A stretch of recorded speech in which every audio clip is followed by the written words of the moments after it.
Criou Deus o céu e a terra.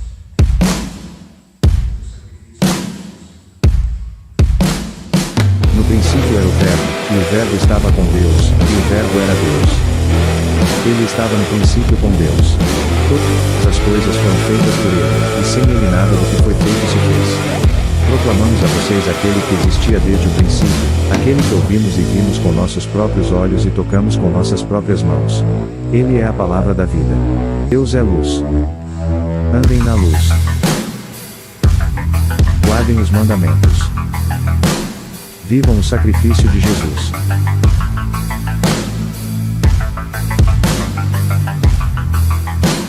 Ajudem-se. Deus é amor. Amem uns aos outros. Entreguem-se pelos outros. Vivam em unidade. Confiem no amor de Deus. Vençam o mundo. Tenham fé no Filho de Deus.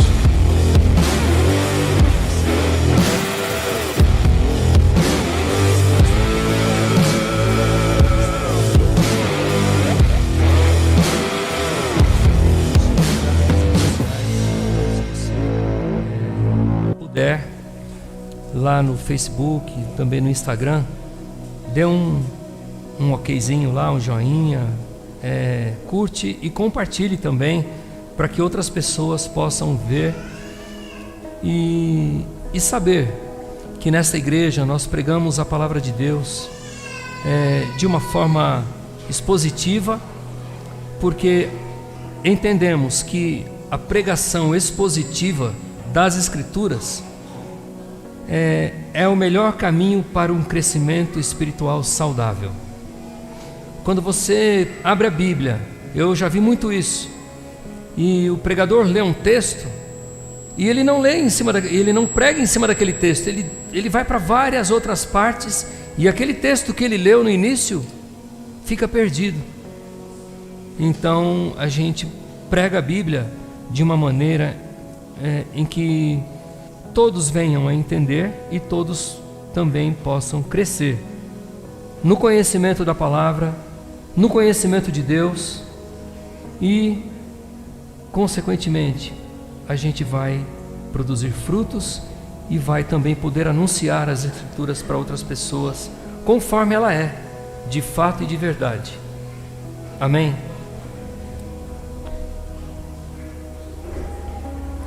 Muito obrigado por estarem aqui. Aqueles que foram convidados estão aqui. Muitos nos visitam pela primeira vez. Sejam bem-vindos. Outros já vieram algumas vezes. É um prazer tê-los aqui conosco. E hoje prepararam para mim aí uma recepção. Eu não esperava, né? Não foi surpresa, mas não foi surpresa hoje, né? Porque já tinham falado. E me disseram assim: não é todo dia que se faz 60 anos, né? Então é uma vez na vida. E eu disse assim: então tá bom. Eu fico meio constrangido, mas o que vai fazer, né? O importante é a alegria dos irmãos, a minha alegria também.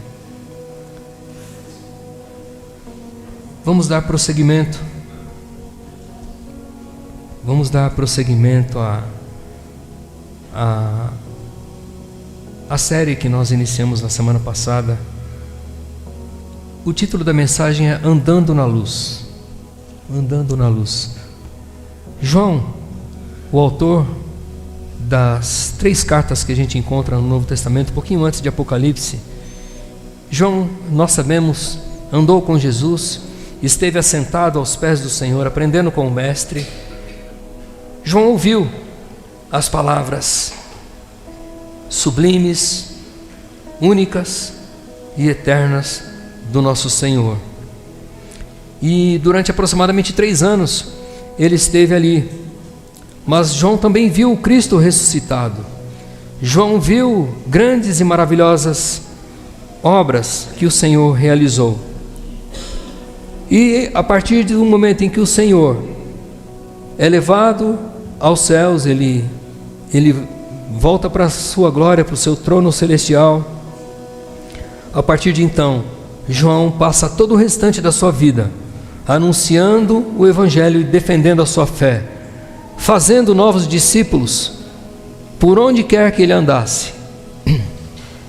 Essa carta, a primeira carta de João, ela foi escrita lá por volta do ano 80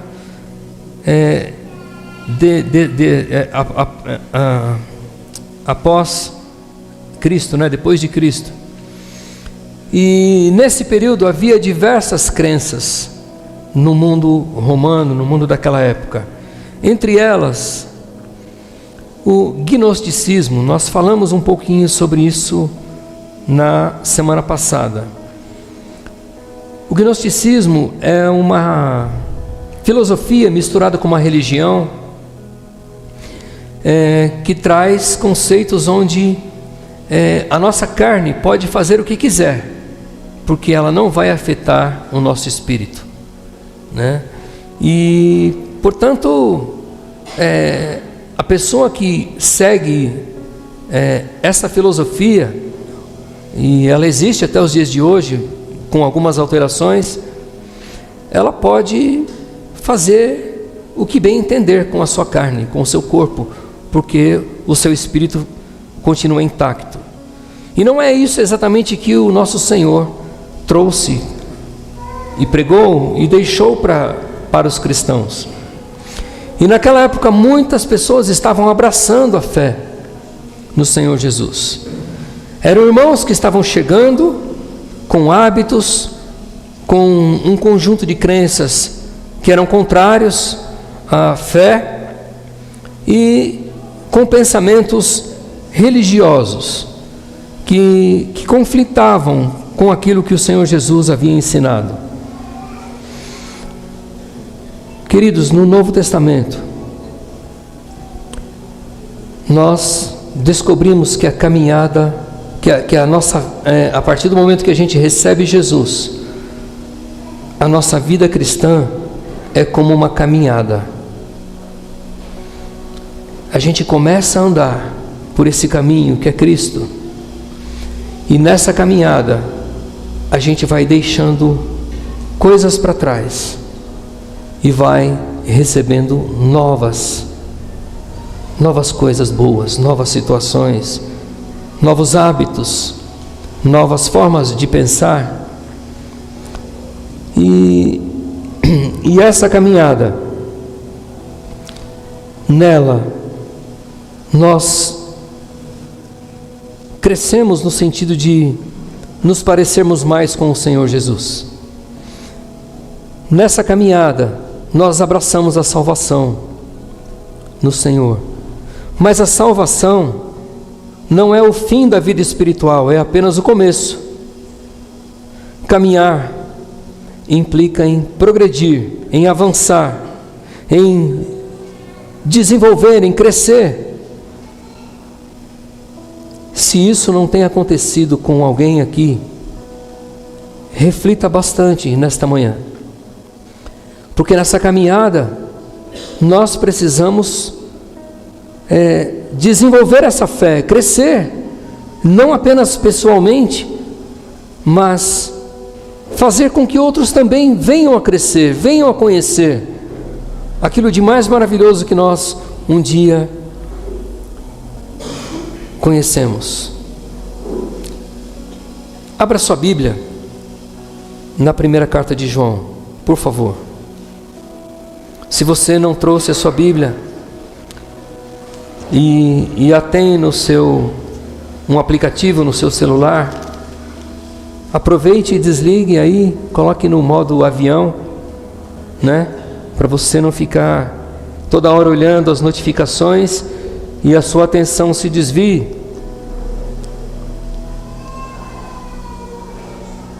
Esse é um tempo com Deus, amém? Uma vez um pregador disse assim, ó: se o teu telefone tocar, só atenda se for Jesus.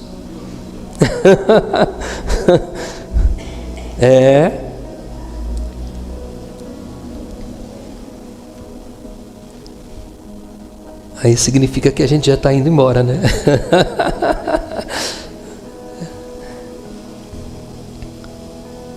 1 de João, capítulo 1, versículo 7. Se, porém, andarmos na luz, como Ele está na luz, temos comunhão uns com os outros, e o sangue de Jesus, seu Filho, nos purifica de todo pecado. Até aqui, por enquanto. Eu escolhi esse versículo, ele está no meio do texto que a gente vai estar trazendo, da passagem que a gente vai estar trazendo. Havia muita idolatria naquele tempo, bastante. E a idolatria, ela nos afasta de Deus, porque todo ídolo que se achega ao nosso coração, ele acaba roubando o lugar de Deus. E a idolatria é pecado, segundo a palavra do Senhor. Queridos, da mesma forma que uma criança precisa aprender a andar, e para que isso aconteça, ela deve superar vários obstáculos. Os cristãos devem aprender a andar na luz. E o maior obstáculo é o pecado. E a idolatria, como eu já falei, sendo um pecado, ela nos afasta do Senhor. Um homem de Deus do passado disse certa vez que o nosso coração é uma fábrica de ídolos. E quando se fala em ídolos, pode ser qualquer coisa que ocupe o lugar de Deus dentro de nós, no nosso interior. Não existe a necessidade de ser uma pessoa, uma religião, mas pode ser qualquer coisa. Pode ser até mesmo um carro que você ama e idolatra, pode ser o seu celular, pode ser qualquer coisa que tome a nossa mente, o nosso tempo, a nossa vida. Pode ser até a família, um filho pode se tornar um ídolo no nosso coração. Deus, Ele está muito preocupado, ou mais preocupado com o que existe no nosso interior do que com a nossa aparência. Aí, na primeira carta de João, avança um pouquinho no capítulo 5, ele deixa aqui uma advertência a todos nós. 1 de João 5, 21.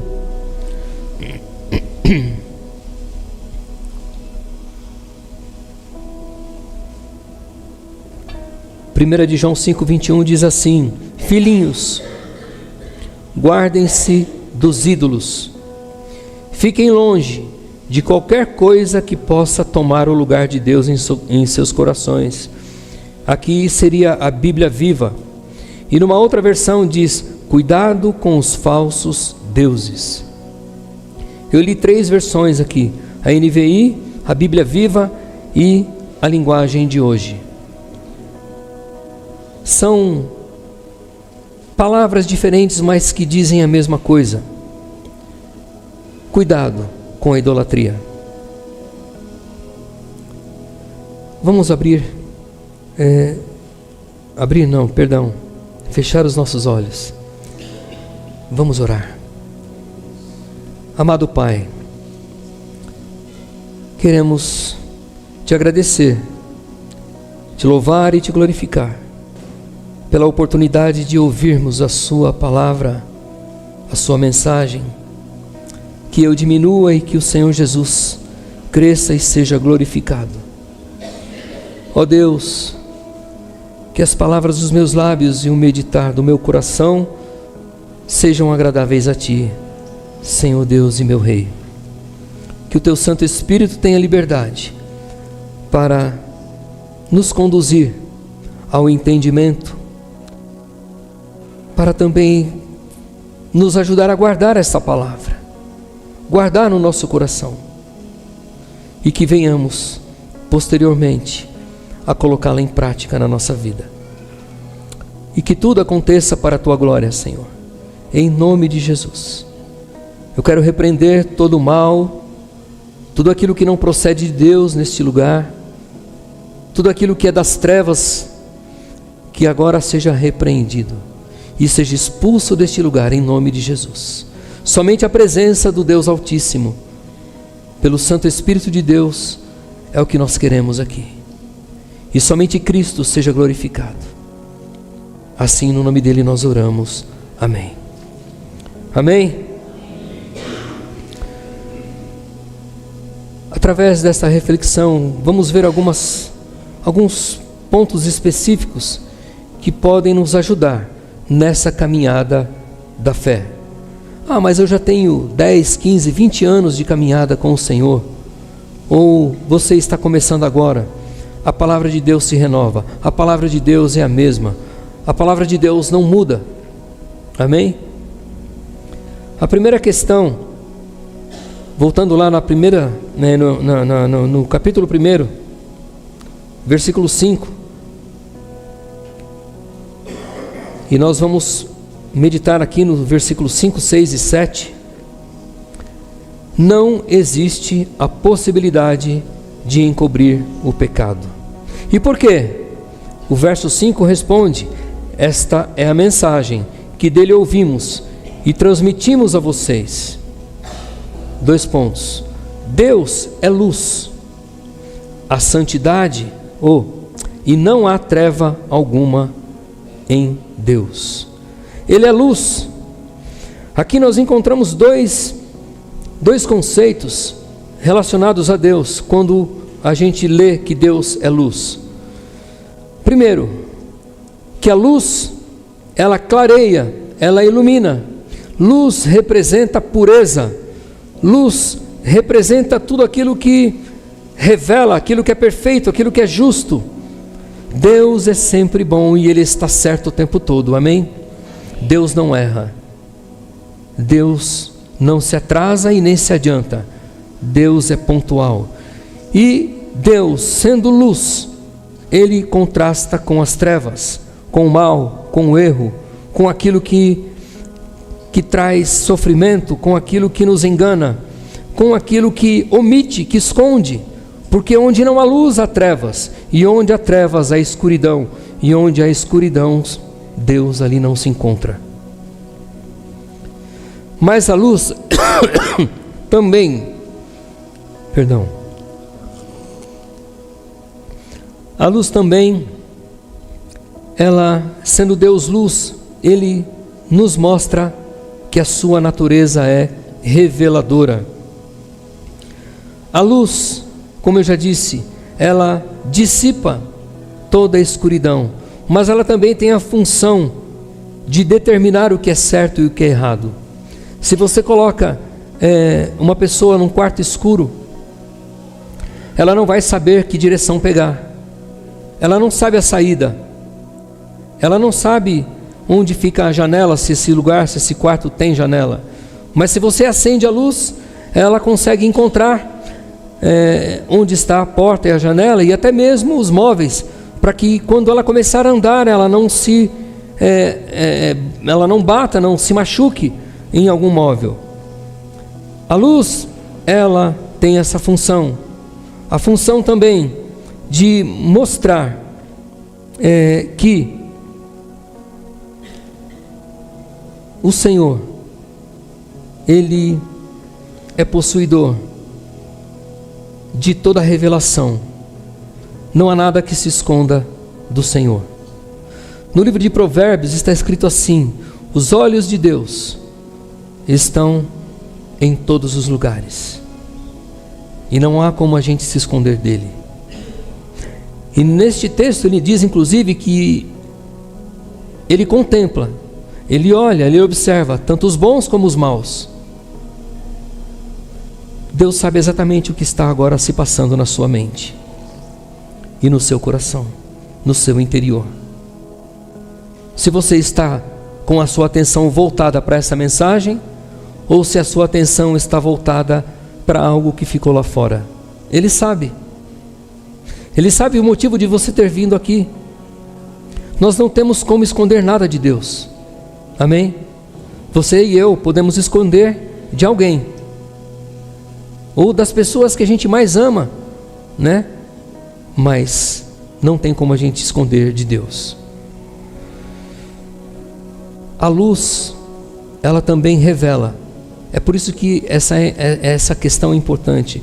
Ela revela a nossa identidade espiritual. Ela mostra se estamos vivendo nas trevas ou não. O mesmo João que escreveu essa primeira carta, no Evangelho, lá atrás, no capítulo 12, ele escreve assim: Jesus disse: eu vim ao mundo como luz, para que todo aquele que crê em mim não permaneça nas trevas espirituais. Se nós estivermos andando na luz, as trevas não permanecerão e elas também não prevalecerão. Agora, se nós nos apegarmos ao pecado, acontecerá o contrário. É a luz que não permanecerá, porque a nossa vida será envolvida, permeada em trevas. Você já se viu numa situação em que Deus estava distante? Você sentia Deus distante? Eu já me vi muitas vezes no passado. Muitas vezes. Mas a partir do momento que Jesus entrou na minha vida, a gente consegue enxergar e discernir o caminho que a gente deve pegar. A gente consegue se desviar dos buracos, das pedras, dos espinhos. Mas quando a gente está longe do Senhor, a gente tropeça toda hora. A gente tenta pegar atalhos, e é aí que a gente muitas vezes se dá mal. 1 de João 1,6 diz: se afirmarmos que temos comunhão com Ele, mas andamos nas trevas, mentimos e não praticamos a verdade. É uma advertência que o Senhor nos dá aqui, usando o nosso irmão João. Se afirmamos que estamos em comunhão com Deus, mas andamos nas trevas, mentimos e não praticamos a verdade.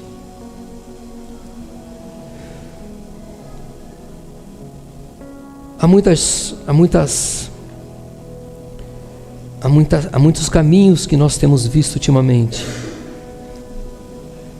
Existe, nesses últimos tempos, o que tem sido conhecido como a teologia progressista. Já ouviu falar da teologia progressista? Que é uma mistura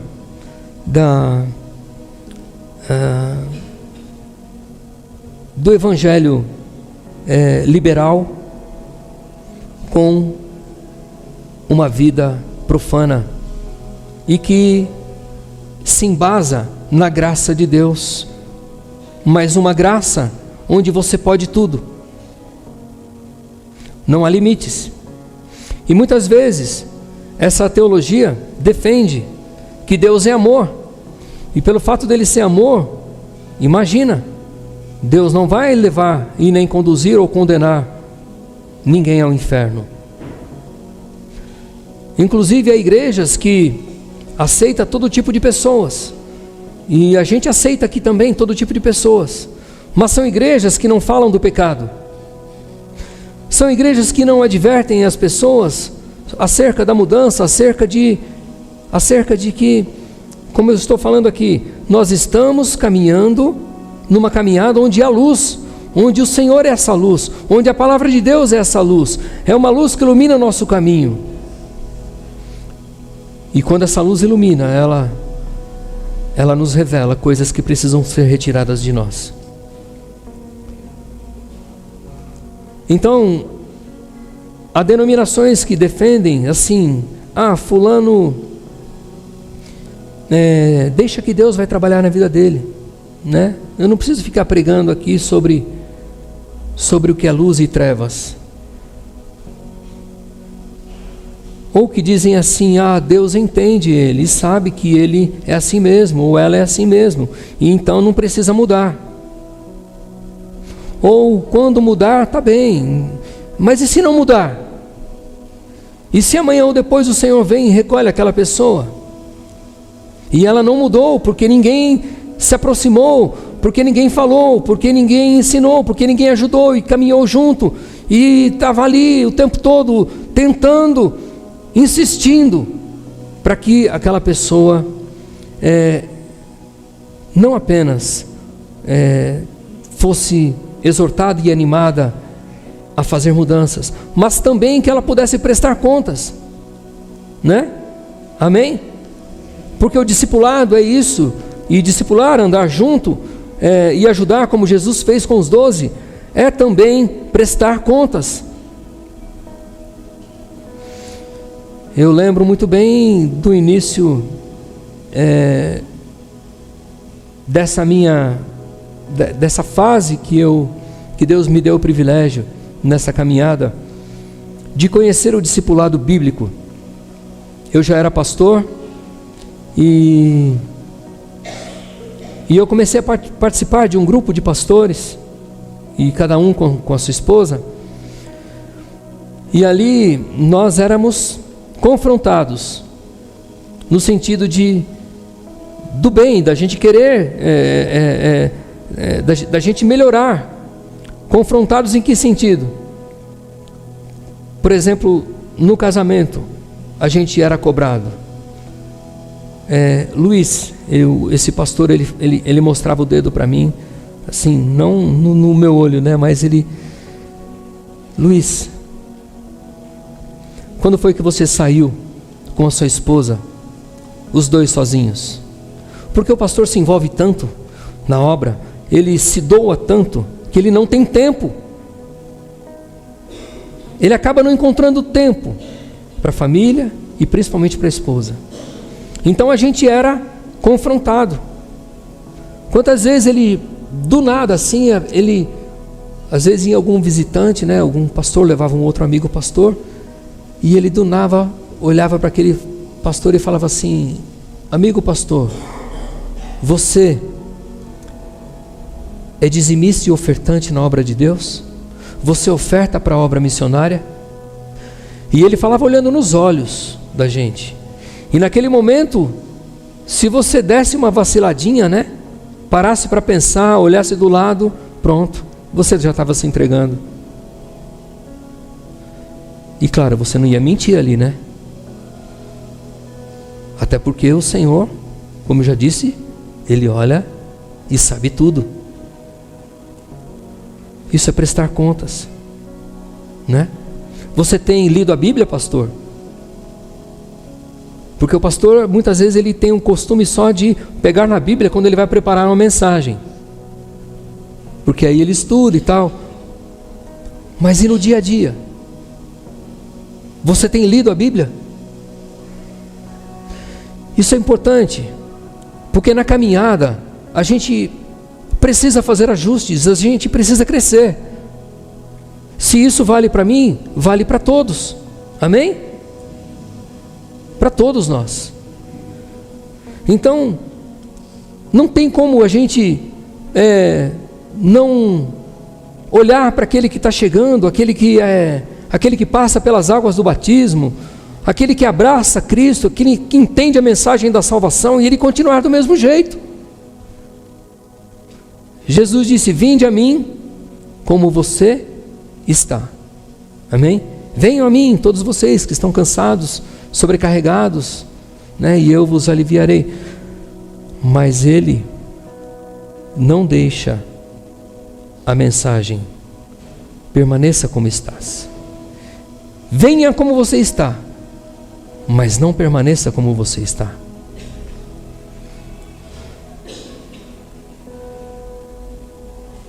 Viver afirmando que tem comunhão com Deus, mas continua andando nas trevas, é alguém que está mentindo e não praticando a verdade. Aqui existe uma contradição. Muitas vezes acontece de uma pessoa não se revelar como cristã, ou ela tem receio de manchar a sua reputação, né?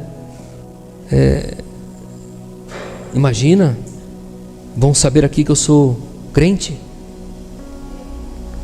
vão falar que eu estou levando dinheiro lá para o pastor, porque é o que todo mundo fala, né? Sem conhecimento. A gente sabe que tem alguns que infelizmente, mas Deus também está olhando por esses. E como está olhando? Como você tem andado? Você tem andado em comunhão com Deus? Ou você tem apenas afirmado que está em comunhão com Ele, mas tem andado nas trevas?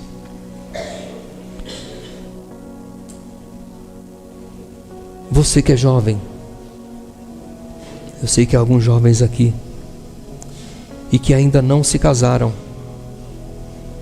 ou que pretendem namorar, ou que já estão namorando. O sexo antes do casamento é pecado. Ah, mas uma dessas igrejas aí que eu estava mencionando fala que tem que ser feito o tal do test drive, né? Quando você vai comprar um carro, primeiro você vai andar com o carro, dar uma volta para conhecer o carro e ouvir se ele tem barulho, se ele é bom, se ele corre, se não corre. Tem que fazer o test drive antes de casar. Conhecer primeiro. Isso não é de Deus, não é bíblico, isso é do diabo. Cuidado para você não cair na cilada. E se você já passou por isso, peça perdão a Deus, Ele perdoa. Ele é gracioso e Ele renova, e Ele te enche novamente com o Espírito Santo, e Ele vai te ajudar a permanecer puro até o dia do casamento. Porque a coisa mais singela, a coisa mais bonita que tem é se conhecer depois do casamento. Eu falo por experiência pessoal. Mas tem muita gente que anda dizendo que tem comunhão com Deus, mas tem andado nas trevas. Um outro exemplo é aquele cônjuge que tem um amante, né? Fora do casamento. Misericórdia. Ou aquele cidadão que afirma ser cristão, mas dá propina, comete fraude, apenas para se beneficiar. Tem aqueles que têm um vício escondido. Misericórdia. E não se trata apenas de vício de drogas, mas há muitos outros tipos de vícios. Há situações em que a gente precisa de alguém para caminhar junto. Eu sempre me apresentei aqui para contribuir. Tem o pastor Guigo também, e tem outros irmãos aqui. Tem o Eduardo que tocou aqui a bateria, tem os facilitadores, né? As irmãs, e tem outros líderes, os quais você pode procurar, me perguntar, e eu indico, para que você possa caminhar junto, e de vez em quando até tomar um cafezinho, né? Para você abrir o seu coração, ou para você pedir para que ore junto também. Por que não? Nós não somos ilhas, pessoas isoladas que se mantêm sozinhos. Não. Agora, uma coisa interessante: é possível um cristão viver em pecado e ainda assim ter a certeza de que tudo está bem entre ele e Deus. Sabia? A Bíblia diz que a nossa mente vai ficando cauterizada exatamente pelo pecado. É possível. No versículo 8 de 1 João, capítulo 1, diz assim: se afirmarmos que estamos sem pecado, enganamo-nos a nós mesmos, e a verdade não está em nós. O apóstolo Paulo afirma, lá em Romanos 3:23, que todos pecaram e destituídos estão da glória de Deus. Todos nós temos pecado, porque há uma natureza pecaminosa que existe dentro de nós e nós herdamos ela de Adão. Portanto, não há como a gente dizer que não tem pecado. A gente tem, ora de uma forma, ora de outra. Mas eu me refiro aqui sobre um cristão que vive em pecado e ainda assim ele afirma ter a certeza de que está tudo bem entre ele e Deus. Quando ele fala isso, quando ele pensa assim, nós, ou essa pessoa, passa a mentir aos outros e também a mentir a Deus. E mais cedo ou mais tarde ela está mentindo a si mesma, porque a mente ficou cauterizada. Há exemplos na Bíblia. Um deles é do rei Davi. Lá em 1 de Samuel, primeiro livro de Samuel, capítulo 11 e 12, a gente encontra a história do rei Davi, quando ele adultera com uma mulher casada, Batseba. Primeiro, ele desejou aquela mulher, então ele adulterou com ela. Em vez de admitir o seu pecado, ele quis encobri-lo. Primeiro tentou enganar o marido dela, embebedou, e depois ele ordenou que fosse morto. Mandou ele para a frente da batalha, e ali ele morreu. O rei Davi, ele estava mentindo a si mesmo, e tentou seguir a vida com as responsabilidades costumeiras de um rei, despachando aqui e ali, conversando com um com o outro. Tentou viver a vida normal, tentou encobrir aquele pecado, achou que estava tudo certo. Mas um certo dia, o profeta Natã, que era o capelão da corte, confrontou o rei Davi, contando uma história hipotética semelhante aos atos que ele havia cometido, que o rei Davi havia cometido. E nessa história, Davi condena o homem que é relatado ali na história pelo profeta Natã.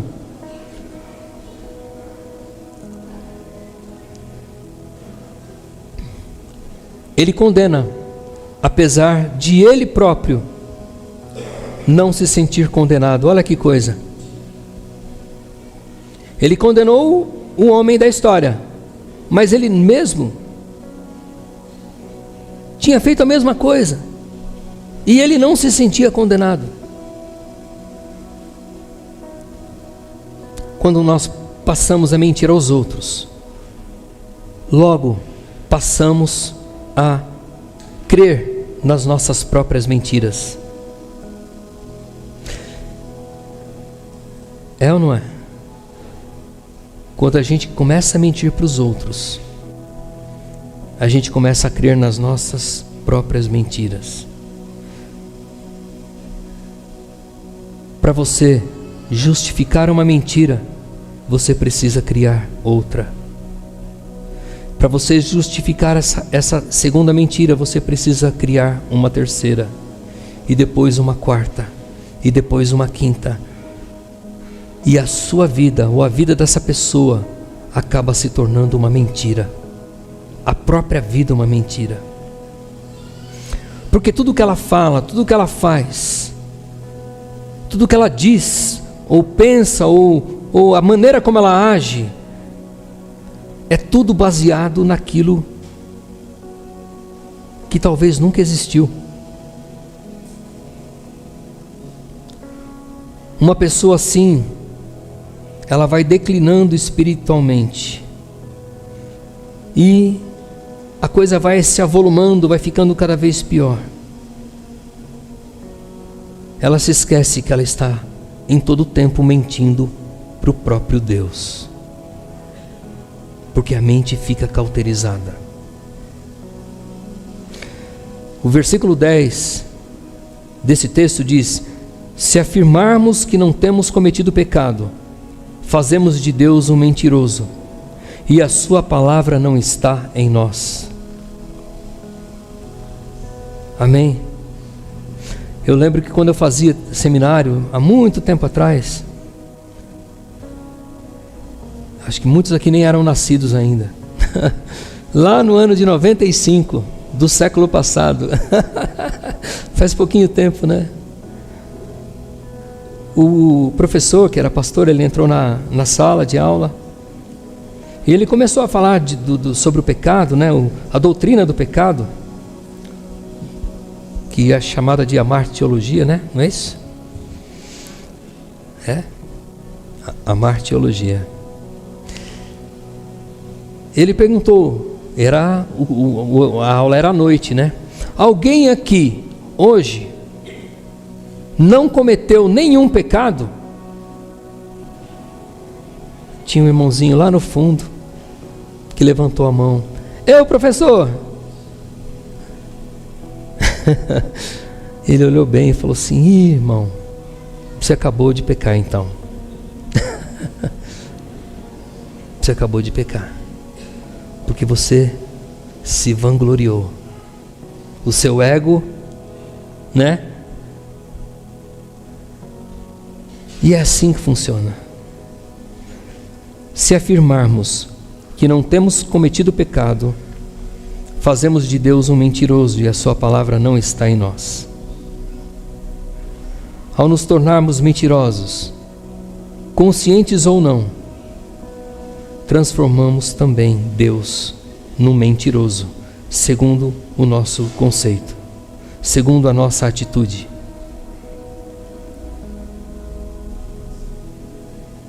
A gente precisa tomar muito cuidado quando nós nos tornamos críticos em relação aos outros. Quando a gente só encontra o que não é bom na vida dos outros. A gente nunca vê nada de positivo em alguém. Porque nós também temos várias coisas a serem mudadas, a serem melhoradas. Sim ou não?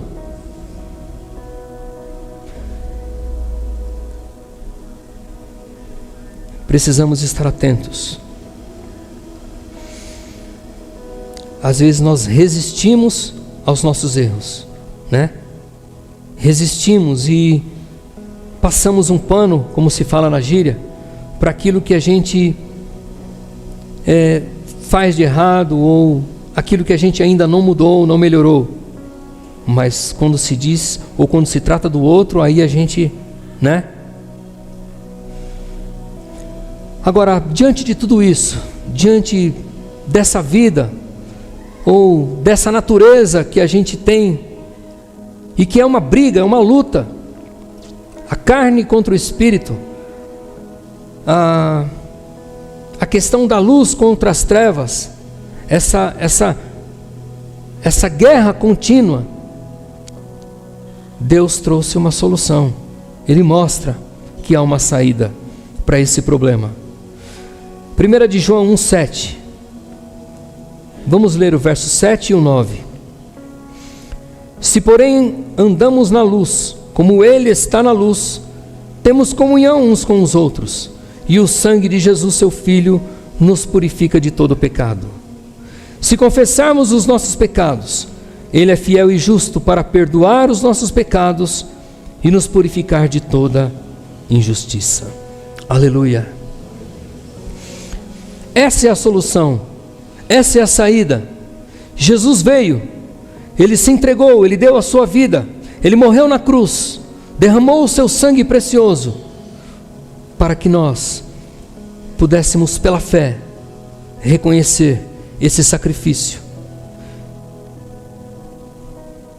e confessar o nosso pecado, porque o sangue de Jesus nos purifica de todo pecado. Aleluia! A Bíblia diz assim, que sem sacrifício não existe o perdão de pecados. É por isso que o Cordeiro de Deus, o Senhor Jesus, Ele deu a sua vida. E quando Ele chegou, quando Ele veio para estabelecer o seu reino aqui entre os homens e dentro dos homens. João Batista, quando se deparou, quando viu ele vindo em direção a ele, disse: eis aí o Cordeiro de Deus que tira o pecado do mundo. Glória ao Senhor Jesus. Andar na luz significa reconhecer os próprios erros e pecados. Significa admitir, significa concordar com o que Deus fala a nosso respeito. Nós que somos casados, nós que temos filhos, amados, a gente erra, a gente falha, a gente pisa na bola, a gente se estressa. E se a gente não chega e fala: olha, eu errei, me perdoa, eu confesso para você que eu estou buscando melhorar, tentando melhorar, só que dessa vez eu não acertei, deu ruim, me perdoa, me ajuda, eu preciso da tua ajuda também, porque sozinho eu não consigo. Deus tem me ajudado, mas eu preciso da sua ajuda também. Será que nós falamos isso com Deus? Queridos, a gente precisa ser humilde, precisamos ser humildes, mas precisamos também ser honestos. Cada cristão deve ser honesto consigo mesmo e com os outros e com Deus inclusive, ou melhor, acima de tudo.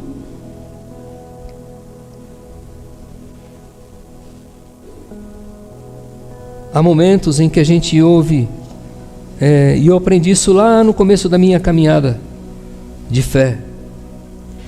Quando a gente confessa o nosso pecado, não é por atacado, né? Senhor, perdoa os meus pecados em nome de Jesus, amém. Assim como Deus aponta cada pecado na Bíblia, e cada pecado é apontado como uma transgressão, nós devemos também confessar cada pecado e dar os nomes a eles. Senhor, eu tenho raiva daquela pessoa. Senhor, me ajuda a aceitar aquela pessoa como ela é, no sentido de não aceitar o que ela faz, mas aceitar quem ela é, como ser humano. Amém? Senhor, eu menti. Eu não devia ter mentido, mas eu menti para fulano ou beltrano. Pai, me perdoa, porque a mentira é um pecado. Senhor, me perdoa, porque a incredulidade bateu à minha porta, e em vez de eu esperar no Senhor, eu fui, tomei a tua frente, e a coisa não deu certo. Me perdoa. Eu não orei antes de sair de casa, e eu acabei falando bobagem, fazendo besteira. Me perdoa, Senhor. Não é assim? É dar nomes àquilo que a gente fez e que foi errado. O egoísmo é um pecado, a lascívia é um pecado. Lascívia é quando a gente demonstra sensualidade, é quando a gente expõe aquilo que não era para ser exposto, de uma forma exagerada. Isso é lascívia. Vocês estão entendendo? É quando o decote é muito lá embaixo, né? Para as irmãs. É quando a saia é curta demais e não tem nada, né? Às vezes tem um short por baixo, né? Aí, mas mesmo assim, dependendo da situação, apresenta uma sensualidade. E dependendo do lugar também não é apropriado. Sim ou não? Às vezes há o exagero da maquiagem, o exagero, enfim. A gente, antes de sair de casa, eu aprendi isso. Para na frente de um espelho, de preferência um espelho, né, que mostra você por inteiro. Para na frente. Ou se não for, dá uma distância para você ver como é que você está. E aí você faz a seguinte pergunta: Jesus me receberia em sua presença do jeito que eu estou?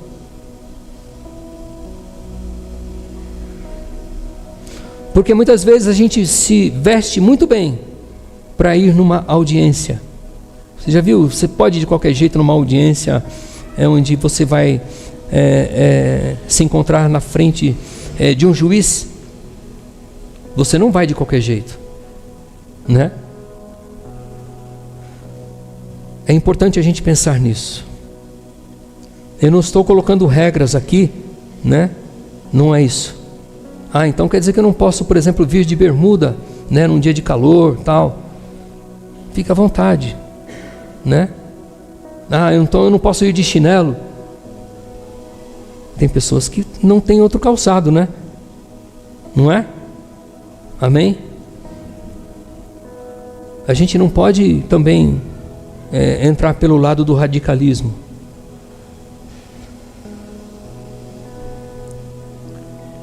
Precisamos ser honestos e humildes para dar nomes aos pecados que nós cometemos, confessá-los e abandoná-los. E se existem pessoas envolvidas, devemos ser honestos da mesma forma e humildes, procurar essas pessoas e pedir perdão e demonstrar arrependimento. Quando há sinceridade, quando há honestidade, haverá perdão e haverá comunhão. Comunhão com o próximo e comunhão com Deus. Aqui nesse verso 9 está escrito que Deus é justo para perdoar os nossos pecados e nos purificar de toda injustiça. Ser fiel significa ser confiável. Você pode confiar em Deus. Ele fez uma aliança com o seu povo e Ele cumpre fielmente tudo o que disse. Então você deve confiar em Deus, deve confiar no seu perdão, deve saber e crer que Ele te renova, que Ele te purifica, que Ele faz daquele coração impuro um coração puro. Amém? Ao ponto de você olhar para uma pessoa e você não mais ter desejos lascivos ou malignos ou pecaminosos com relação àquela pessoa. Deus faz isso. Amém?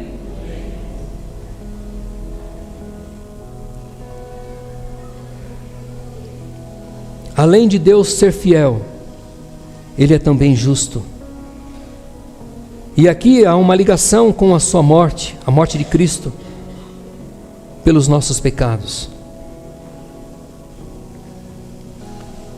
Todas as vezes que a gente pensar em pecar, ou o pecado bater a nossa porta, ou se apresentar diante de nós, que a gente se lembre de que o preço que foi pago foi muito elevado, foi altíssimo, foi de sangue, e sangue de um inocente. E é por causa desse sangue, o sangue da nova aliança, que nós temos como povo de Deus com o Senhor. É este sangue que nos purifica de todo pecado.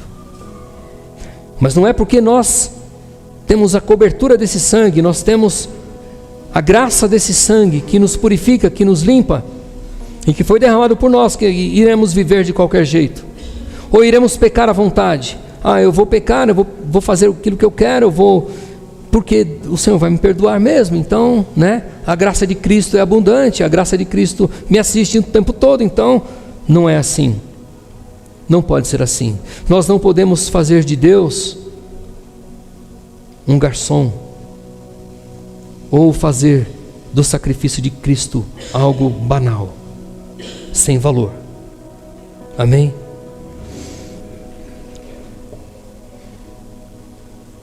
O Senhor recebeu a culpa pelos nossos pecados. Foi por isso que Ele morreu na cruz. E sendo assim, Deus, a partir do momento que a gente tem um coração assim, Ele não nos condenará, mas nos limpará e nos tornará como uma casa. A gente cantou aqui, né? Uma casa limpa. Nós somos a casa de Deus, a morar onde Deus faz morada. Eu estava cantando ali e eu falei: Deus, limpa essa casa. Se tem sujeira lá dentro, tira, Senhor. Passa uma vassoura, sabe? Vai passando aquele espanador, vai ajeitando, Senhor. Eu fui falando isso com Deus ali. Ajeita, tem algum móvel fora do lugar, né? Se o Senhor quiser mudar também alguma coisa, muda, né? Essa casa é tua, Senhor. Aleluia. Mas vai tirando lixo, o pecado, as motivações, as ambições e tudo que não presta, tudo que não te agrada que está lá dentro, tira, Senhor, limpa. Eu quero ser uma casa adornada, uma casa bonita, uma casa cheirosa, onde tem um vasinho de flor ali, ó, em cima da mesa, sabe? Onde está tudo no lugar, bonitinho, onde o Senhor se agrada e se alegra em ficar lá dentro. Amém?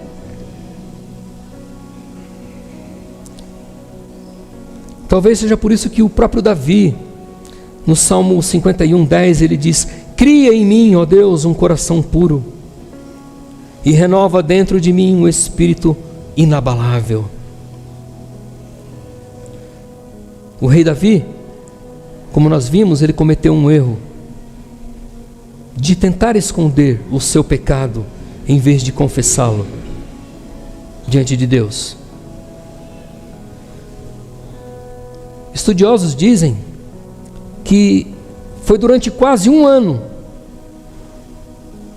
que ele levou essa culpa dentro dele. Uma vida enganando os outros e sendo enganado por si mesmo. Entre o momento que ele pecou com Batseba e o momento em que ele reconheceu o seu erro, em que o profeta Natan viu que ele não se arrependia, foi até ele.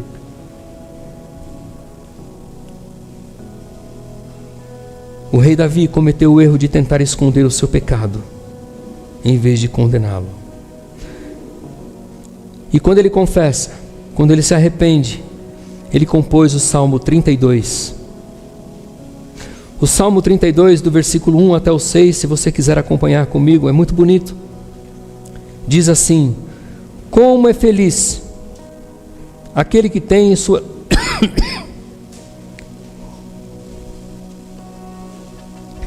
Perdão, eu estou saindo de uma gripe, onde eu estive com muita tosse nessa semana. Misericórdia. Posso começar a ler de novo? Como é feliz aquele que tem suas transgressões perdoadas e seus pecados apagados. Como é feliz aquele a quem o Senhor não atribui culpa e em quem não há hipocrisia. Enquanto escondi os meus pecados, o meu corpo definhava de tanto gemer. Pois de dia e de noite a tua mão pesava sobre mim. Minha força foi se esgotando como em tempo de seca. 5, verso 5. Então reconheci diante de ti o meu pecado e não encobri as minhas culpas. Eu disse: confessarei as minhas transgressões ao Senhor, e tu perdoaste a culpa do meu pecado. 6. Portanto, que todos os que são fiéis orem a ti enquanto podes ser encontrado. Quando as muitas águas se levantarem, elas não os atingirão. Aleluia. Que palavra bonita. Essa palavra se aplica a nós. Amém? Perdoar significa que Deus envia para longe de nós os nossos pecados. Em Miqueias capítulo 7, verso 19 diz assim: de novo terás compaixão de nós. O profeta diz isso a Deus. Pisarás as nossas maldades e atirarás todos os nossos pecados nas profundezas do mar. Amém?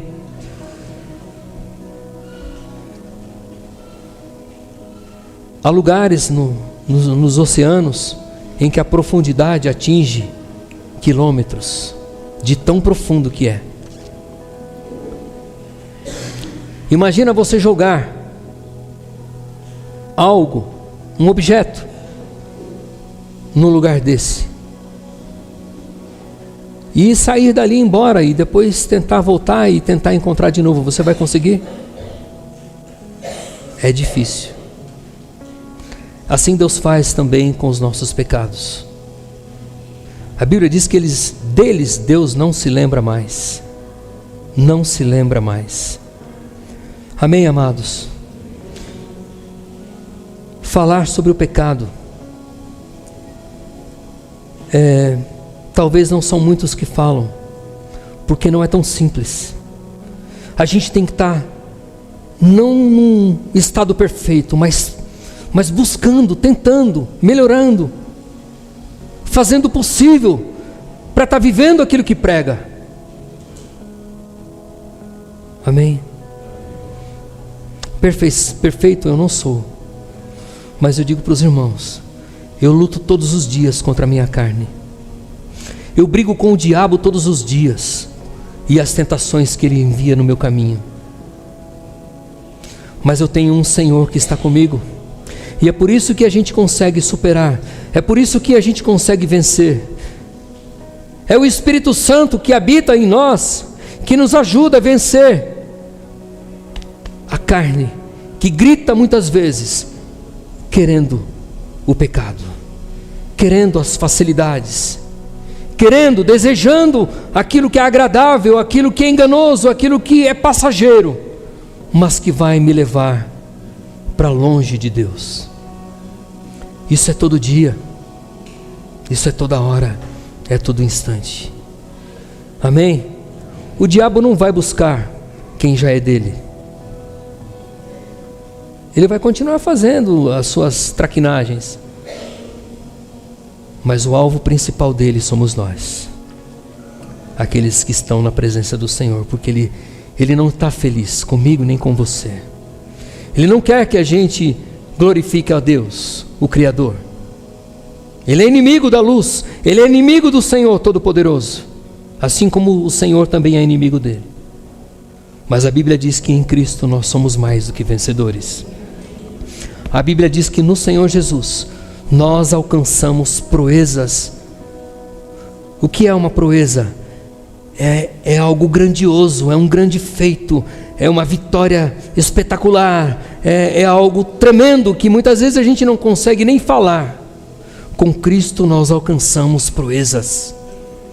Aleluia, glória a Deus.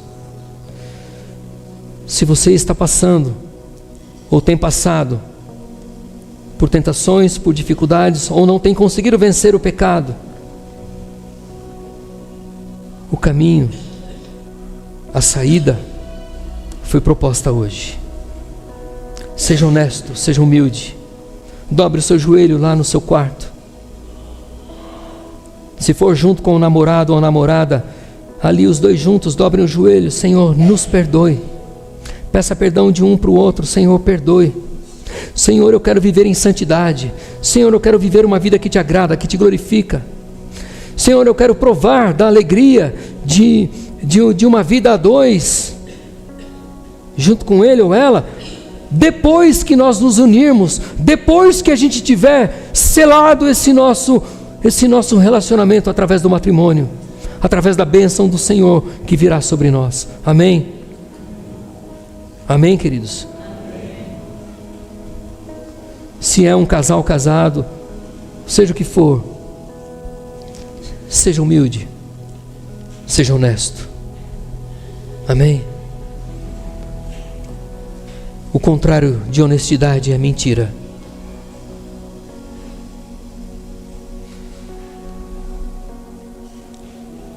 Feche seus olhos, vamos orar para a gente finalizar.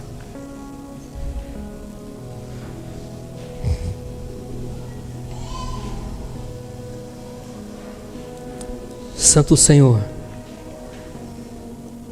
em nome de Jesus, nós pregamos a Tua palavra, de Gênesis a Apocalipse, e nós não encobrimos certos assuntos, como muitos fazem, para não perder seus membros, para não entristecer pessoas, mas nós falamos porque queremos que essas pessoas se acheguem a Ti.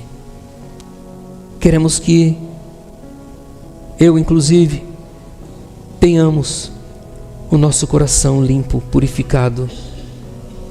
Queremos viver em santidade, viver para a Tua glória. Por isso, ó Pai, eu peço que o Senhor abençoe a Tua igreja e que o Senhor possa atrair essas pessoas para perto de Ti com laços de amor,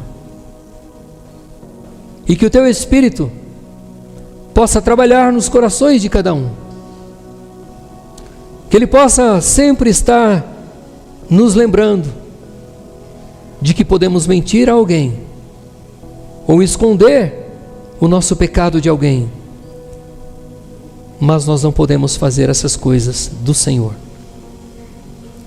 Pai de amor, abençoe o Teu povo que se reúne neste lugar, fortalecendo na fé, aumentando a resistência contra o pecado e as tentações. Abençoe o Teu povo, ó Deus, enchendo com o Teu Espírito. Abençoe o Teu povo, incluindo a mim, nos tornando servos e servas do Senhor, humildes, honestos, com os outros, contigo e com a gente mesmo, pessoalmente, individualmente.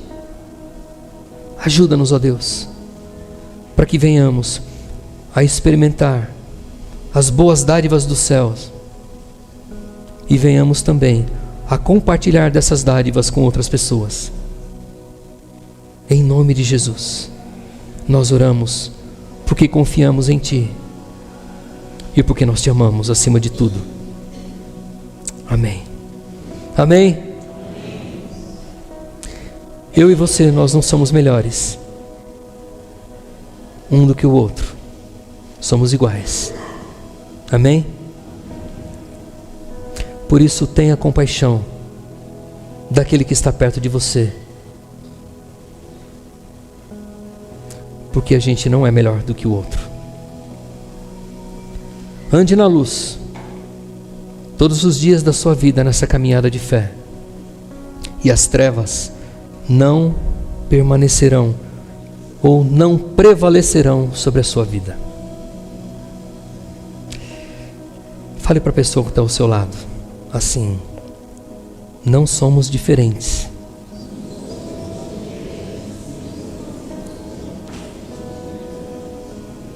Agora diz assim: me ajuda a andar na luz. Me ajude. Amém? Porque na luz a gente não consegue esconder nada, né? A gente é transparente, né, Jefferson? Nada melhor do que você andar na rua de cabeça erguida. Amém? Porque você não deve nada para ninguém. Não tem coisa melhor. Hoje a gente vê, eu quero finalizar aqui, a gente vê muitos usando drogas, né? Nas esquinas, nas ruas, em qualquer lugar. Ninguém tem mais respeito, né? Pode vir uma senhora, uma idosa, uma criança, a pessoa continua usando droga ali, ó, não está nem aí. No meu tempo não, no tempo que eu vivi, na hora a gente já escondia, saía do lugar, levantava, a gente respeitava. A gente respeitava. E quando vinha a polícia, a gente ou dispensava, jogava, né? Ou escondia. Por quê? Porque a gente estava devendo, não é? A gente devia. E quem deve, teme. Quando a gente anda na luz, quando a gente caminha com Jesus, pode vir polícia, rota, pode vir quem for, quem quiser. Pode vasculhar o meu CPF se quiser. Pode ir na minha casa. Eu não tenho nada a esconder, não devo nada para ninguém, porque eu ando na luz. E se o diabo vier me acusar de algum pecado, apontar o dedo para mim, eu vou falar para ele o seguinte: eu estou coberto pelo sangue do Cordeiro de Deus. O sangue de Jesus está sobre mim. Os meus pecados foram confessados e eu tenho procurado viver em santidade. Por isso você não tem do que me acusar. Eu te repreendo e ordeno que saia do meu caminho em nome de Jesus. E ele vai sair, ele tem que sair. Aleluia, amém? Glória a Deus. É isso. Guarde essa palavra no teu coração e viva para a glória de Deus. Amém. Glória a Deus. Vamos dar um aplauso para o Senhor Jesus. Glória a Deus. Toda glória ao teu nome, Senhor. Toda glória a ti. Vamos ficar de pé?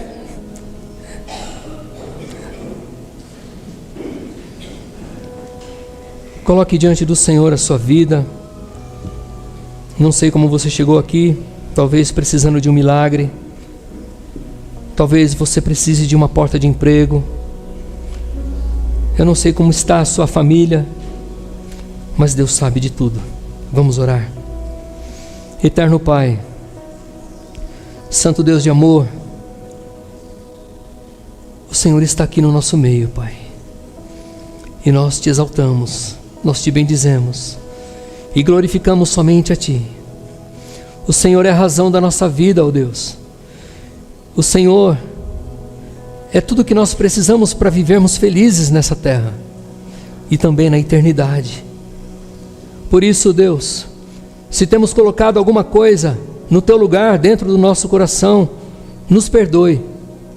Retira nesta manhã, Senhor. Não deixe que a idolatria aconteça aqui dentro de nós.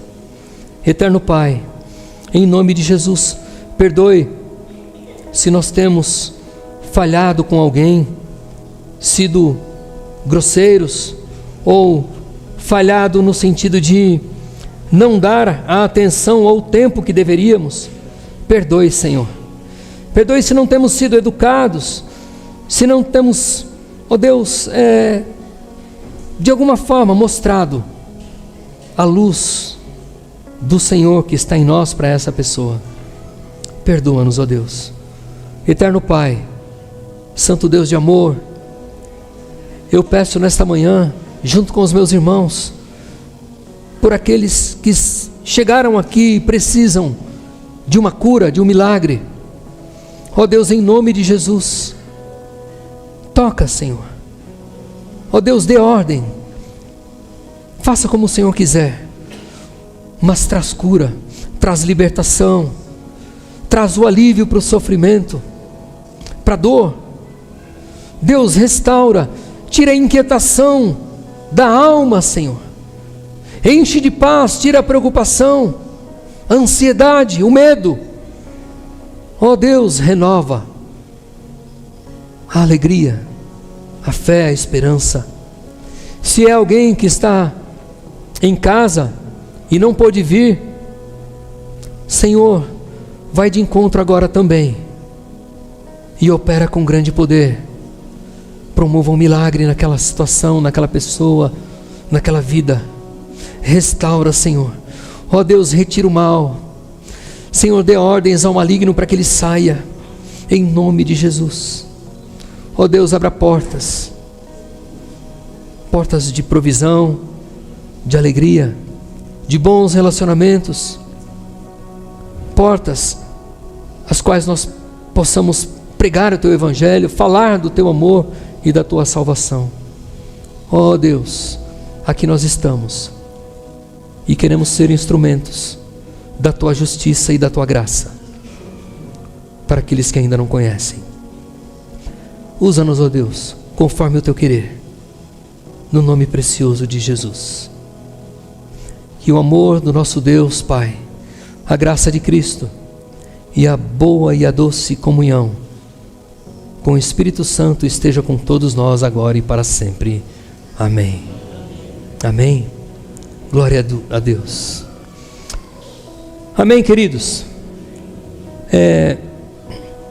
Acho que está encerrando aqui a transmissão. Aqueles que forem ficar, nos ajude a preparar as mesas. Tem um almoço abençoado esperando por nós. Se chegar a escutar aí o cheirinho da carne que está sendo assada, hein? Eu escutei aqui, meio de levinho, mas escutei. O estômago aí já está roncando.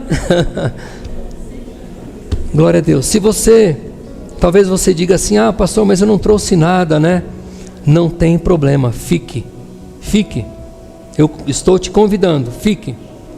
Porque o Deus que multiplicou os pães e os peixes, o Deus que faz grandes maravilhas, Ele também há de multiplicar a nossa mesa nesta manhã. Amém? Não vá embora por causa disso, em nome de Jesus. Amém?